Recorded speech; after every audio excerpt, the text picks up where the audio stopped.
우리가 오늘 말씀을 볼 텐데요. 에베소서 2장 6절에서 7절 말씀 7절까지만 읽으면 될 것 같아요. 9절까지 다 읽어야 되는데 7절까지만 우리가 읽도록 하겠습니다. 또 함께 일으키사 그리스도 예수 안에서 함께 하늘에 앉히시니 이는 그리스도 예수 안에서 우리에게 자비하심으로써 그 은혜의 지극히 풍성함을 오는 여러 세대에 나타내려 하심이라. 아멘. 7절까지만요. 오늘 에베소 16강이고 제목은 이제 신앙생활을 어떻게 해야 되는지에 대해서, 그러니까 신앙생활을 어떻게 해야 될까라는 제목으로 말씀을 보려고 합니다. 제가 지금까지 설교를 한 대여섯 편을 준비를 해놨는데 다 또 엎어야 될 것 같아요. 제 정신이 요즘에 딴 데가 있다 보니까 해놓은 걸 다시 봤는데 이건 아니다 싶어가지고 또 다 찍고 다시 해야지 될 것 같아요.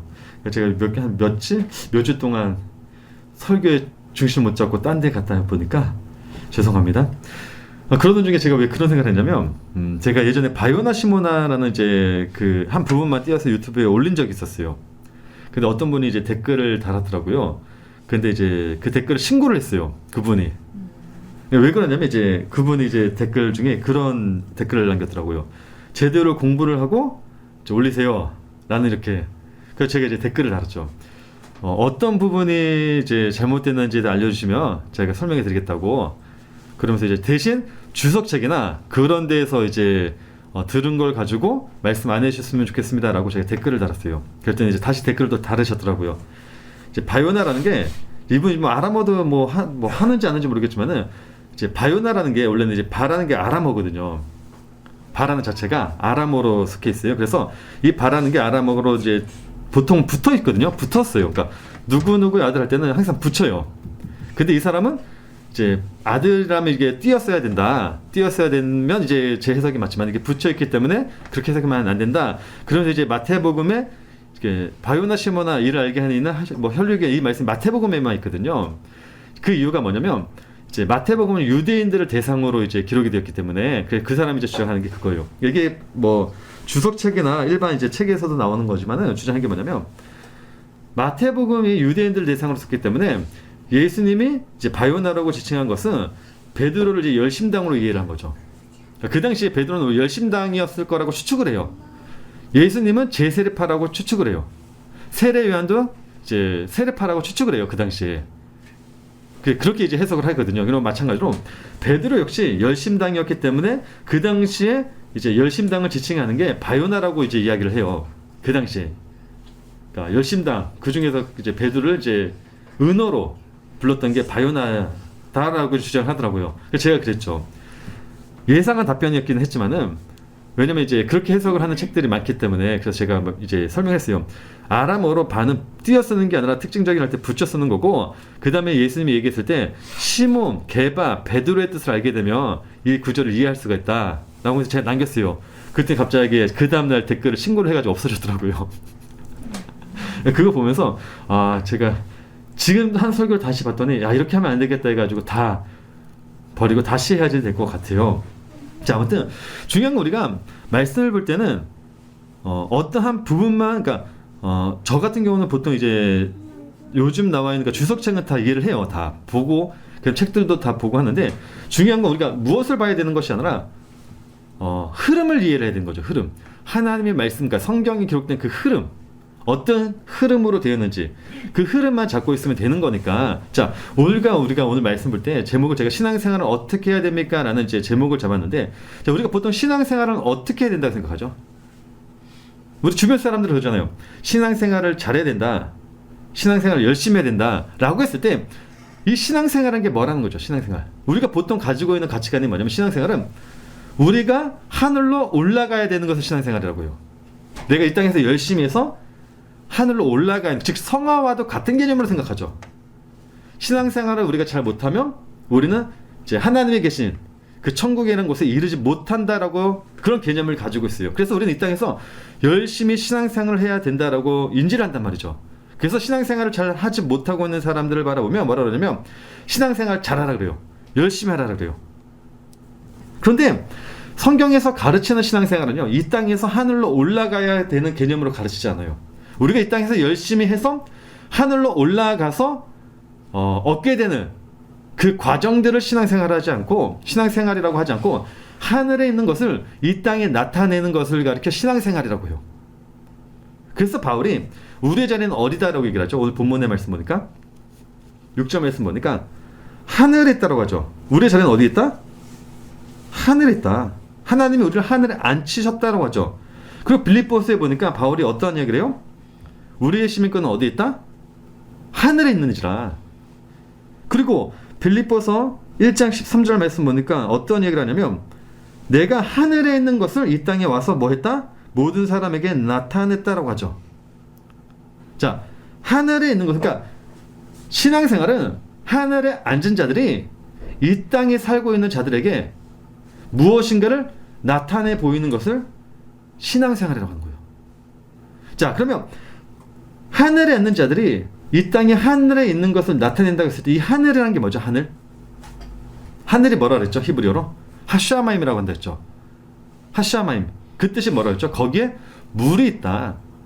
그 물이 뭐죠? 결국 말씀이었죠. 하나님의 말씀.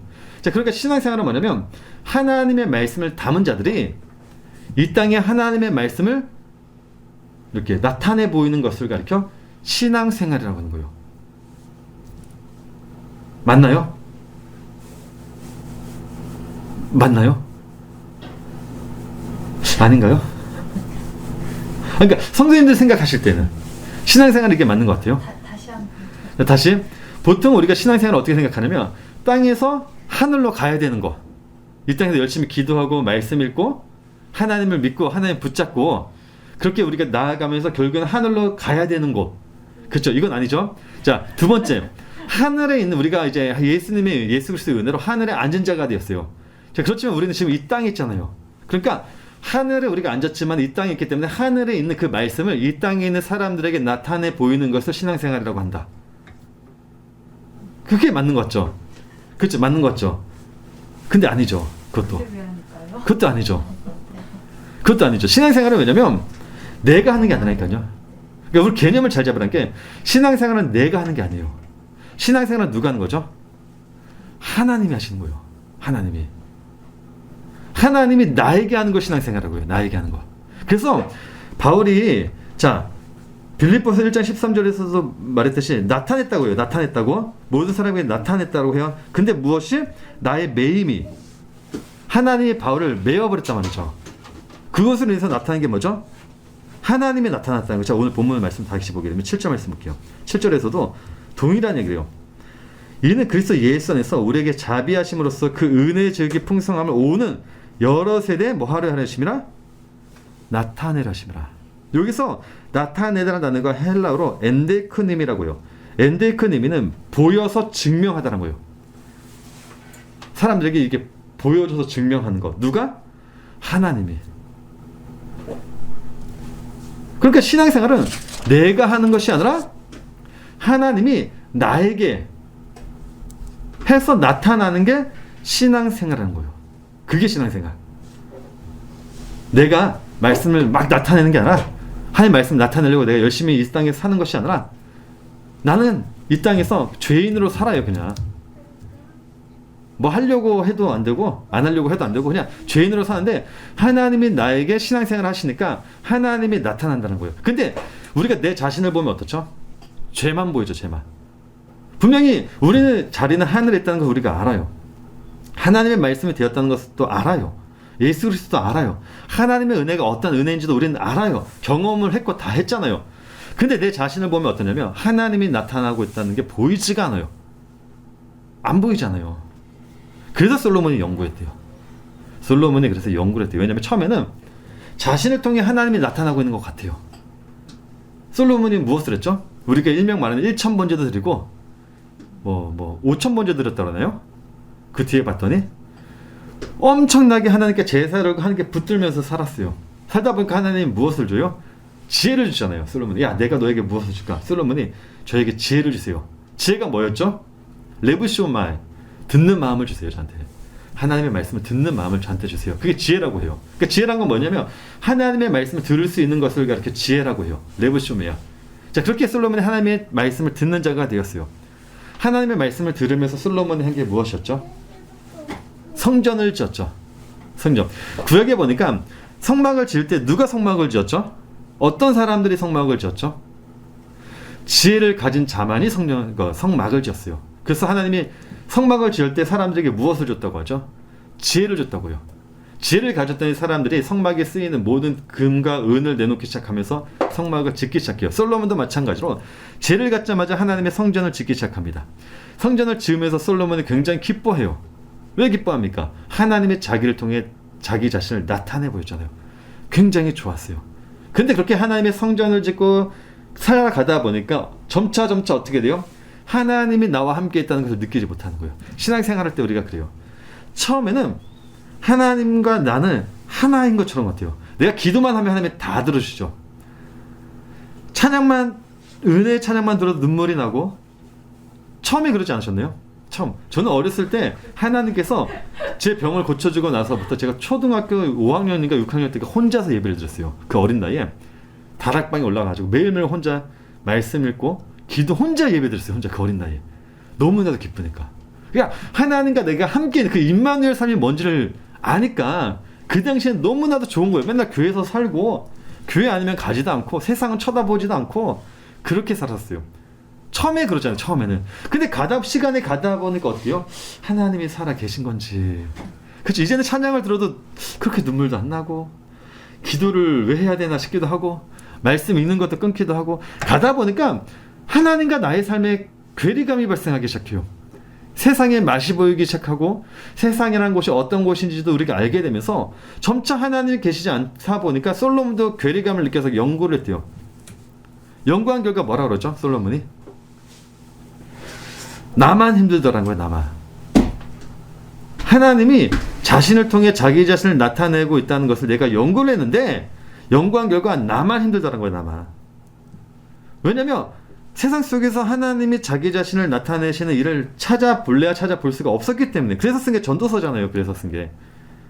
마음을 다하여 지혜를 써서 하늘 아래에서 행하는 모든 일을 연구하여. 자, 솔로몬이 지혜를 바꿔버리죠. 하나님이 주신 지혜는 어떤 지혜죠? 레브쇼메야. 하나님의 말씀을 듣는 것. 그걸 지혜라고 하는데 지혜를 어떻게 바꿔요? 세상의 지혜로 바꿔버렸죠. 이제 변질되기 시작하는 거죠. 말씀이. 지혜를 써서 하늘 아래에서 행하는 모든 일을 연구하여 살핀즉 이는 뭐다? 괴로운 것이다. 내가 다시 지혜를 알고자 하며 미친 것들을 미련한 것들을 알고자 하여 마음을 썼으나 이것도 바람을 잡으려는 것인 줄을 깨달았도다. 처음에는 지혜가 뭔지 알았어요. 하나님의 말씀을 듣는다는 게 무엇인지 알았어요. 너무나도 달콤했고 너무나도 달달했고 너무나도 기뻤는데 이제는 어때요? 지혜라는 것도 뭔지를 모르겠다는 거예요. 지혜라는 것도. 이제는. 그러면서 결국 뭐라 그러냐면 내가 내 마음속으로 이르기를 우매자가 당한 것을 나도 당하리니 내게 지혜가 있었다 한들 과거죠. 나에게 그 은혜가 있었다 한들 내게 무엇이 유익하리요 하였도다. 이에 내가 내 마음속으로 이르기를 이것도 헛되도다 하였도다. 결국에는 뭐냐면 우리가 처음에 하나님을 만났을 때 그 감격은 시간이 지나가면 결국에 없어진다는 거예요. 이거는 인간이라면 다 마찬가지라니까요. 인간이라면. 솔로몬뿐만 아니라 모든 인간들은 다 똑같아요. 그런데 그럼에도 불구하고 하나님은 뭐 하고 있냐면 자기 자신을 나타내고 있다는 거예요. 어떻게 나타내고 계신지 아십니까? 어떻게? 나를 부서뜨리고 아버지를 붙잡는 것으로 하나님은 그냥 나타내고 계시다는 거예요. 이게 무슨 말인지 잘 보세요. 우리가 다윗과 선지자들을 보면요. 우리는 뭐라면 그리스도의 모형이라고 해요. 그렇죠? 맞습니까? 다윗을 보면 하나님이 나타나고 있다는 게 보이십니까? 느껴지나요? 우리 보통 그러잖아요. 선지자, 엘리야, 다윗 누구를 보든지 다 하나님의 모형이라고 해요. 하나님이 나타나고 있으니까 그의 삶을 통해서. 그런데 대표적으로 다윗이라는 인물을 우리가 그리스도의 모형 중에 왕이라고 얘기를 하거든요. 그 다윗이라는 사람이, 그 인물이 하나님이 다윗을 통해 하나님을 나타내고 있다는 것을 다윗은 알았을까요? 다윗은 알았을까요?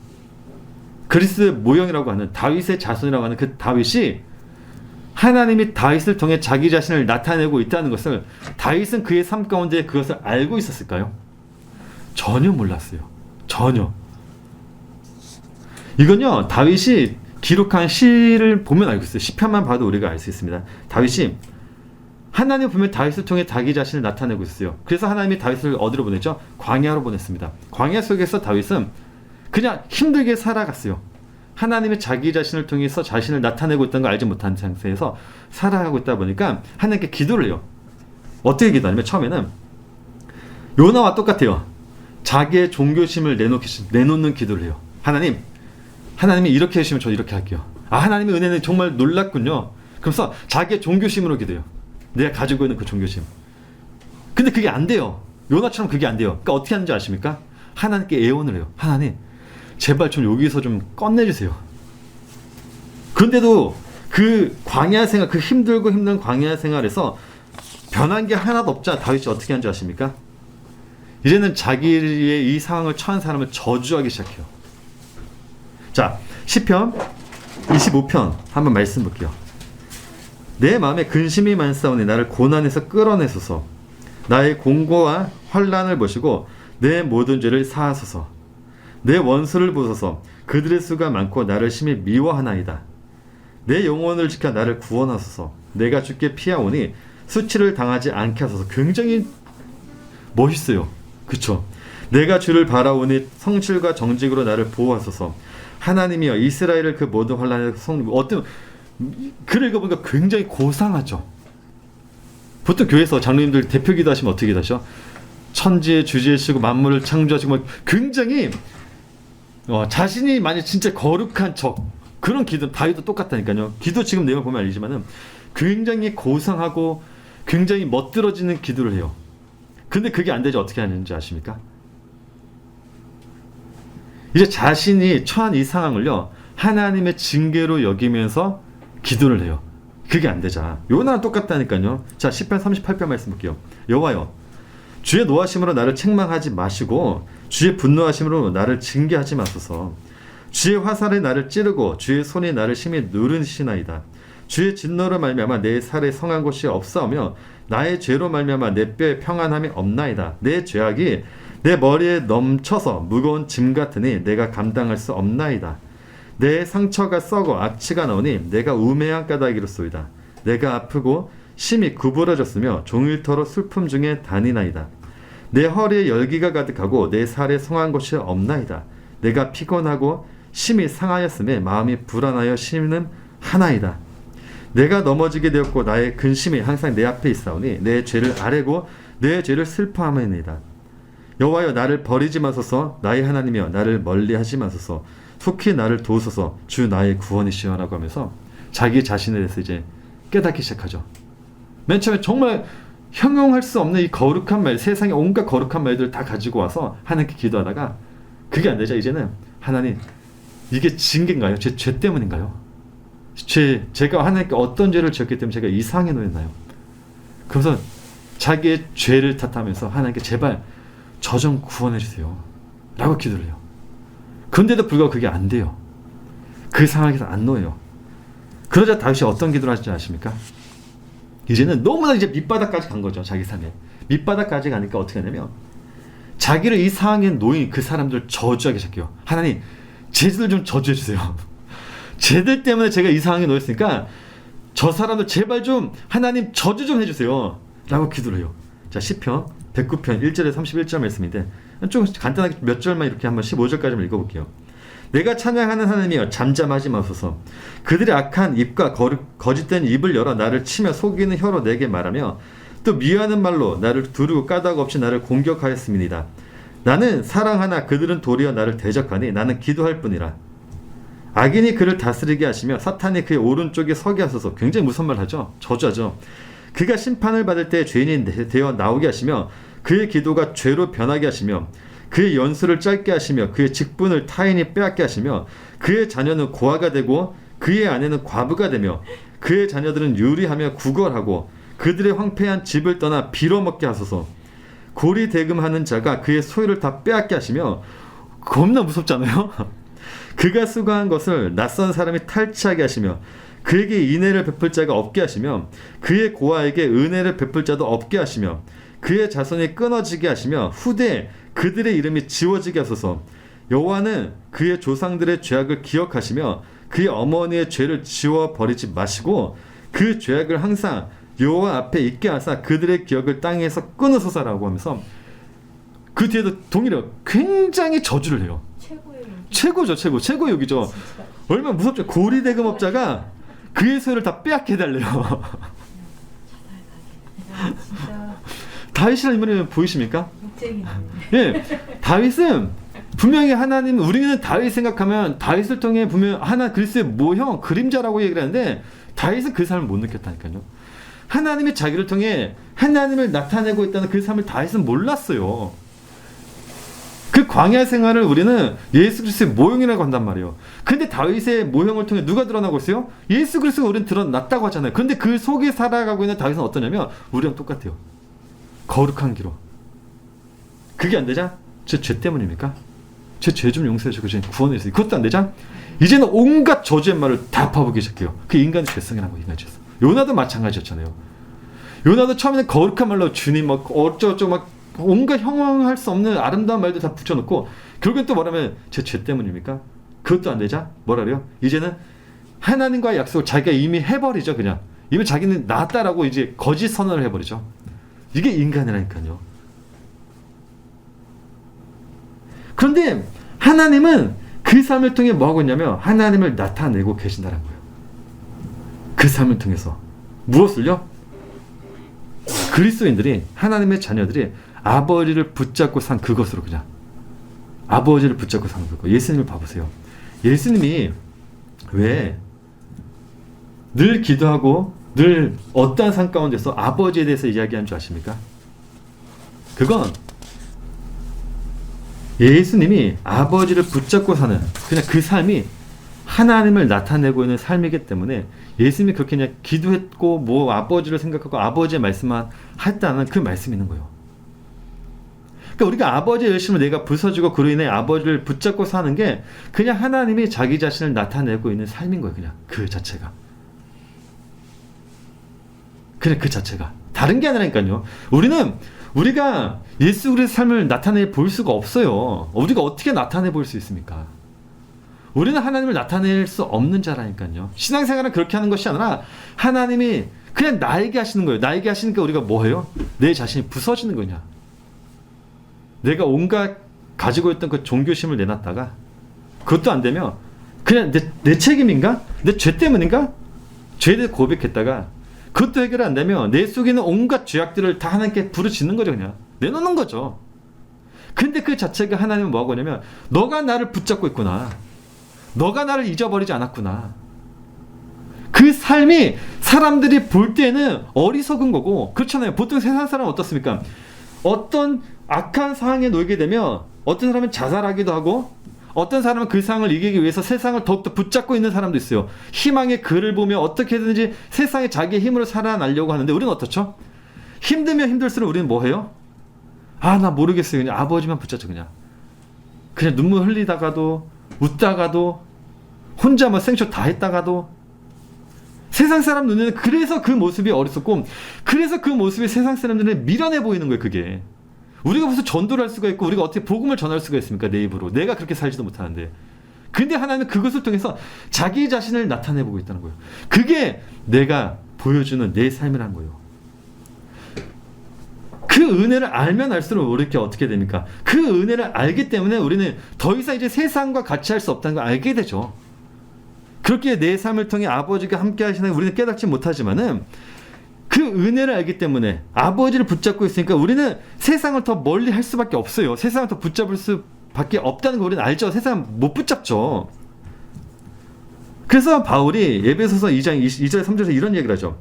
원래는 우리가 어떤 자였다? 세상의 풍조를 따랐고 공중의 권세 잡은 자를 따랐고 불순종의 아들들 가운데 역사는 영을 우리가 따랐는데 그래서 우리가 전에는 우리의 육체의 욕심을 따라 지냈고 육체의 마음에 원하는 것을 하여 다른 이들과 같이 본질상 진노의 자녀였지만은 어떻게 된다는 거 이제는?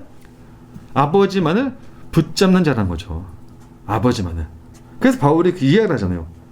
빌립보서에 보게 되면 나는 8일 만에 할례를 받고 이스라엘 족속이요 베냐민 지파요 히브리 중에 히브리뇨 율법으로는 바리새인이요 열심으로는 교회를 박해하고 율법에 의로는 흠이 없는 자라. 그러나 무엇이든지 내게 유익하던 것을 내가 그리스도를 위하여 다 해로 여길 뿐더러 또한 모든 것을 해로 여기면 내 주 그리스도를 그리스도 예수를 아는 지식이 가장 고상하기 때문이라. 내가 그를 위하여 모든 것을 잃어버리고 배수물로 여김은 그리스도를 얻고 그 안에서 발견되려 함이니 내가 가진 의는 율법에서 난 것이 아니요 오직 그리스도를 믿음으로 말미암는 것이니 그 믿음으로 하나님께로부터 난 의라라고요. 이 말이 무슨 말이죠? 바울 역시요 아버지를 나타내지 못했던 자예요. 예수 그리스도를 알았다고 해서 바울이 아버지를 나타냈습니까? 아니라니까요. 바울 역시 자기의 의로 살려고 했던 자예요. 자기의 행위로. 그래서 로마서에 보면 뭐래? 난 로마에 가고 싶다. 난 스페인으로 가고 싶다 했지만 하나님 어떻게 하죠? 그런 바울 역시도 마게도냐로 돌려버리는 거고. 그러니까 그 속에서 바울이 한 건요. 아버지를 붙잡은 것밖에 없어요. 그냥 아버지를 붙잡은 거. 그게 바로 표대를 향해 간다는 거죠. 10절에서 보게 되면 내가 그리스도와 그 부활의 권능과 그 고난에 참여함을 알고자 하여 그의 죽으심을 본바다라고 하면서 14절에 표대를 향하여 그리스도 예수 안에서 하나님의 부르신 그 부름의 상을 향하여 달려간다라고요. 달려간다. 그게 뭐냐면 그냥 신앙생활이에요. 그게 그냥 믿음 생활인 거예요. 아버지가 나를 부서뜨리고 나는 아버지만을 붙잡고 사는 그 삶이 그냥 신앙생활인 거예요. 그 믿음 생활. 그래서 신앙생활을 다른 말로 뭐라고 하냐면 믿음 생활이라고요. 믿음 생활. 성경에 보게 되면 신앙이라고 번역된 곳이 두 곳이 있습니다. 딱 두 곳이 있어요. 두 곳 다 어떻게 사용되냐면 전부 다 피스티스라는 단어로 사용이 됐어요. 피스티스는 헬라어로 믿음이라는 단어예요. 자, 빌립보서 1장 27절 말씀 보게 되면 여기 그러죠. 복음의 신앙을 위하여 협력하는 것과 여기서 복음의 신앙이라고 했을 때 신앙이 뭐죠? 피스티스죠. 믿음이에요. 히브리서 6장 1절도 마찬가지입니다. 신앙이라는 단어가 나와요. 믿음이에요. 믿음이 뭐죠? 내가 아버지께 부서지고 아버지만을 붙잡고 사는 게 뭐다? 그게 그냥 신앙생활인 거야. 아버지만을 붙잡는 거. 그래서 바울이 오늘 본문이죠. 8절과 9절에서 이러한 얘기를 하죠. 너희는 그 은혜에 의하여 믿음으로 말미암아 구원을 받았으니 이것은 너에게서 난 것이 아니라 뭐다? 하나님의 선물이라. 신앙생활은 그래서 하나님의 선물인 거죠. 내가 갖는 게 아니기 때문에. 그래서 이것은 행위에서 난 것이 아니니 이는 누구든지 자랑하지 못하게 함이니라. 그렇죠. 신앙생활은 그러니까 우리는 어떻게 하면 더 잘 신앙생활할 수 있을까라고 고민해야 되는 것이 아니라 하나님의 신앙생활을 배우게 되면 우리는 어떻게 되는 거죠? 내 행위를 내 것을 내놓을 수가 없는 거죠. 하나님의 선물이니까요. 하나님이 나에게 하시는 신앙생활이니까. 그러니까 우리가 이 땅에서 어떻게 보면 점차 망가지고 점차 힘들어지고 점차 어려운 상황에 들어가는 게 오히려 곧 뭐라는 거죠? 하나님이 하실 신앙생활하는 거죠.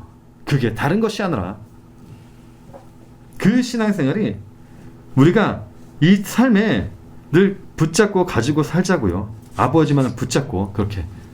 자, 다음 주에 또 우리가 말씀 또 보도록 하겠습니다. 자, 기도하도록 하겠습니다. 하나님.